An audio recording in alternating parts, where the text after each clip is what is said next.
Saya orang pertama yang barangkali di Indonesia ini menyatakan prihatin, dan karena itu tidak setuju ada kata-kata sesat dan noda, agama ternoda. Pertama adalah sebutlah misalnya disebut berkali-kali oleh Kiai oleh Lapis bahwa Panji Gumilang itu sesat. Kalau implikasi sesat apa? Ya berdosa, Pak. Di dalam Islam, kalau orang sesat itu adhalun, pasti masuk neraka. Ya belum tentu, Pak. Siapa tahu nanti dia bertaubat. Jadi harap jangan gegabah menentukan surga atau neraka.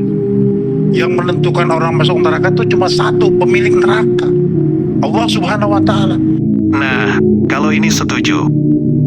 Tidak ada satupun di antara kita yang hadir di sini, di luar sana, di Indonesia, di dunia ini yang berhak menyatakan seorang manusia sesat nanti di akhirat. Dan nasib kita aja belum jelas di akhirat nanti. Kenapa sekarang kita sudah melakukan justifikasi kepada nasib orang di akhirat? Loh, kan di sini tidak sedang menentukan masa depan seseorang di akhirat, Pak, melainkan sedang menfatwakan perbuatan seseorang dalam syariat agama, apakah benar atau salah, baik atau buruk. Dan ini sudah merupakan perintah Allah dalam Al-Quran Surah Ali Imran ayat 104, yaitu hendaklah ada di antara kamu segolongan orang yang menyeru kepada kebajikan, menyuruh yang makruf, dan mencegah dari yang mungkar. Mereka itulah orang-orang yang beruntung. Jadi bila kita menjelaskan bahwa ini adalah salah atau sesat, maka itu suatu bentuk mencegah dari yang mungkar, dan juga sebagai bentuk menyeru yang makruf, agar manusia memahami dan menjauhi kesalahan tersebut. Dan apalagi di sini, MUI adalah lembaga yang memiliki peran dalam mengeluarkan fatwa terkait syariat Islam, karena sudah merupakan tugas pokok dan fungsinya sebagai ulama dan sebagai mitra pemerintah dalam melayani umat. Jadi wajar bila MUI mengeluarkan fatwa terhadap hal tak lazim dalam agama yang dilakukan oleh seseorang. Sesat itu biarkan Allah Subhanahu wa Ta'ala yang menentukan, bukan kita. Kalau begitu, dulu, Lia Eden yang mengaku mendapat wahyu dari malaikat Jibril, kita biarkan saja ya Pak. Kita katakan saja biarlah Allah yang menentukan. Ahmadiyah, yang dulu pernah mengaku Nabi, juga kita biarkan saja ya Pak. Kita katakan saja biarlah Allah yang menentukan. Kelompok Islam yang mudah mengkafirkan sesama Muslim di luar kelompoknya juga dibiarkan saja ya Pak. Kita katakan saja biarlah Allah yang menentukan. Begitu ya Pak. Waduh, akan jadi seperti apa Islam ini nantinya Pak? Yang kedua, agama ternoda, Allah ternoda. Ini gimana logikanya? Kok Allah bisa ternoda gitu loh? Allah itu kan maha tinggi, subhanallah. Allah berfirman saja malaikat pingsan. Hanya Jibril yang mampu mendengar firman-Nya. Tiba-tiba kita anggap ternoda. Ya kalau Allah ternoda, dianggap ternoda, Allah suruh datang ke Polda Metro Jaya aja bikin laporan. Ya kan? Laporkan siapa menodai dia. Kan gak mungkin. Karena itu ketika kita melakukan personifikasi pada Allah Subhanahu wa Ta'ala sampai mengatakan Allah ternoda, agama ternista. Coba, agama yang berisi nilai-nilai yang sangat tinggi, sangat luhur, bisa ternista. Oh kalau gitu kita menganut satu nilai-nilai yang bisa ternista loh. Itu nggak masuk dalam logika. Perilakunya dianggap nyeleneh Pak Kiai. Iya, betul Pak. Agama itu selalu suci dan tinggi. Meskipun ada tindakan yang menghina dan merendahkan agama, itu gak akan ngaruh. Agama akan tetap suci dan tinggi. Namun apakah tindakannya itu sendiri yaitu menghina atau merendahkan tersebut, mesti kita biarkan Pak. Jadi gimana logikanya Pak? Pak Helmi, coba sekarang. Tadi Pak Kiai bilang katanya MUI punya 10 indikator orang tersesat. Apakah ada jaminan kalau saya melanggar satu saja indikator, lalu saya masuk neraka? Gak ada jaminan Pak, karena siapa tahu amal baik Anda lebih berat daripada amal buruk, hingga Allah memasukkan Anda ke surga. Siapa tahu juga Anda karena tidak tahu kalau itu salah dan sesat, sehingga Anda termasuk yang mendapat uzur dan lalu dimaafkan oleh Allah. Siapa tahu juga Anda tetap melanggar meskipun sudah tahu itu salah dan sesat, namun Anda bertaubat sehingga Allah mengampuni dosa dan kesalahan Anda. Maka di sini sekali lagi, yang sedang dihukumi di sini adalah perbuatan atau amalan seseorang, bukan masa depan seseorang di akhirat, Pak. Terus. Ini beda antara masuk neraka dengan kata-kata sesat, Mas. Nah, Jadi tidak setiap yang sesat itu masuk neraka. Yang menentukan neraka Allah. Allah kalau mau mengasih maaf tidak, tapi ada kerangka hukum, Mas. Siapapun yang berzina itu dosa. Kalau orang mengingkari bahwa zina itu adalah haram, dia tidak mengatakan tidak haram, itu sesat, Mas. Tapi mungkin Allah memaafkan, itu soal masuk neraka, soal hukum lain lagi, Mas. Jadi jangan disamakan antara masuk neraka dengan ketentuan hukum. betul. Monggo. Berarti kan Allah Subhanahu wa taala menyatakan ya ad-dhalut, sesat, ya kan? Itu adalah terma dari Allah Subhanahu wa taala. Siapa yang masuk dhalut? Ya hanya Allah yang tahu. Kan begitu ya? Kan.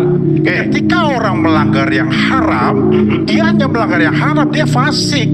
Kan gitu ya, bahwa kemudian setelah dia dan dia berdosa tentu saja, misalnya berzina, setelah dibuktikan dengan 4 saksi dia berzina, dilihat bahwa ternyata penisnya masuk ke dalam vaginanya seperti kata hadis ya, seperti timba masuk ke dalam sumur, gitu kan, dibuktikan dia berzina, dia berdosa.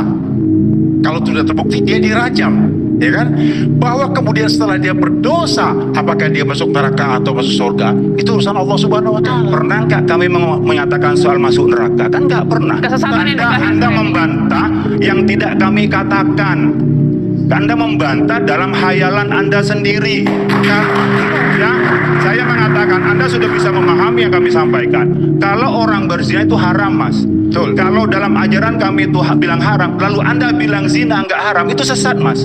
Beda dengan pekerjaan haram itu Anda melaksanakan haram, kemudian Anda mengingkari yang haram, itu sesat karena sudah jelas. Soal masuk neraka belum tentu yang namanya Allah yang tahu, tapi Allah memberikan koridornya dalam hidup ini. Pak Kiai ya? Sesat yang Anda maksud seperti apa, Pak? Saya mengatakan Makanya ukuran sesat apa? Kalau menurut Anda Sekarang seperti apa? kalau kita kembali pada kasus saya Panji Gumilang, Oke, monggo. satu saja, mari kita bahas. Oke, monggo. Apa yang membuat beliau menjadi dianggap tersesat oleh MUI? Pak, Rasulullah Shallallahu Alaihi Wasallam bersabda, "Aku telah tinggalkan kepada kamu 2 perkara. Kamu tidak akan sesat selama berpegang kepada keduanya, yaitu kitab Allah dan sunnah Rasulnya." Di situ dikatakan tidak akan sesat selama berpegang pada kitab Allah dan sunnah Rasulnya. Maka artinya bila tidak berpegang kepada kitab Allah dan sunnah Rasulnya, ya otomatis sesat. Nah jadi, Syekh Panji Gumilang menjadikan wanita sebagai khotib Jumat itu berpegang pada kitab Allah dan sunnah Rasulnya yang mana? Syekh Panji Gumilang menyerupakan diri kepada kaum agama lain dalam mengucapkan salam, yaitu salam Yahudi berpegang pada kitab Allah dan sunnah Rasulnya yang mana?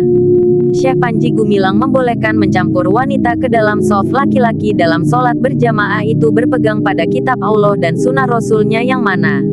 Syekh Panji Gumilang merenggangkan shaf sholat berjamaah itu berpegang pada kitab Allah dan sunnah Rasulnya yang mana? Dan seterusnya dan seterusnya. Jadi itulah dasarnya kenapa Syekh Panji Gumilang dipandang atau diindikasikan sesat. Karena amalannya tidak jelas berpegang kepada apa. Bahkan bisa dinilai menyelisihi kitab Allah dan sunnah Rasulnya.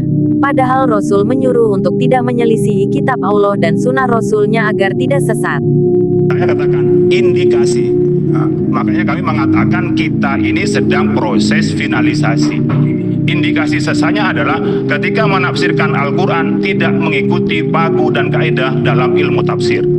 Dia ngarang sendiri. Ketika mengatakan tafasahu fil majalis diartikan dengan dia physical distancing dalam sholat, kemudian dimaknai dengan hadis Nabi minal muslim muslimat mu'min mu'minat, ini kan berdampingan lafadznya, lalu dimaknai di dalam Al-Quran dalam sholat seperti itu namanya menyimpang, Mas, kalau mengerjakan. Tapi ketika dia itu menyalahin seperti ini dan itu kekeh dengan merasa benar, tidak pernah dikatakan oleh para ulama, dia sudah qala fil Quran bi ra'yihi.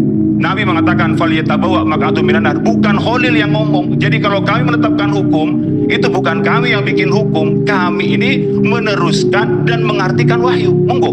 Ketika Syekh Panji Gumilang sholat dengan distancing ya, laki dan perempuan berjarak, dia dianggap menyimpang. Menyimpang dari apa? Saya katakan, kalau dia itu menyimpang karena Nabi mengatakan sebaik-baik softnya laki-laki itu di depan, sebaik soft-softnya perempuan di belakang. kemudian dia melakukan sop yang sama laki dan perempuan, bahkan di depan perempuan. Ini kan sudah menyimpang, Mas. Tapi ketika kesalahan tafsir dia pertahankan, kemudian tidak pernah ada ulama yang menyatakan kaidah tafsir tidak membenarkan, kita kan dari nabi dan ulama, Ya. itu yang disebut kesesatan, Mas.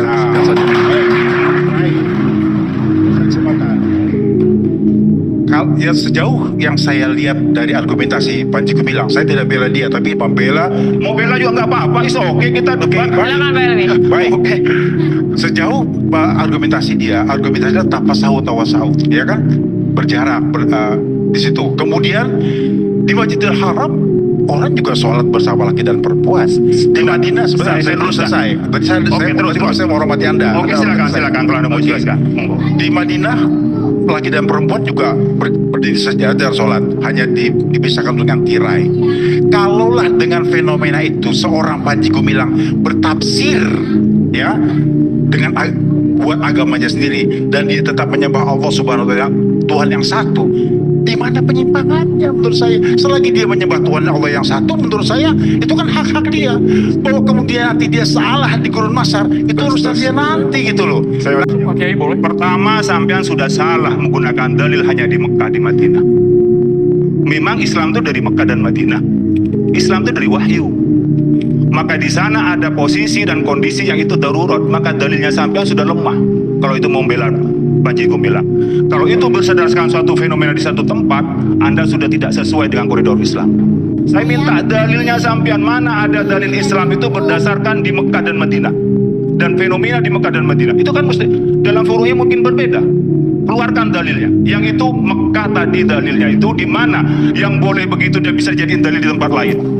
Bukan, yang saya ingin katakan adalah bahwa ada orang sholat sejajar laki dan perempuan. Sebentar, kalau orang nggak ada masalah dalilnya, ini kan kita bicara dalil. Iya. Wahyu tauqifi. Iya. Kita dengar dalilnya sesaat lagi. Usai jeda.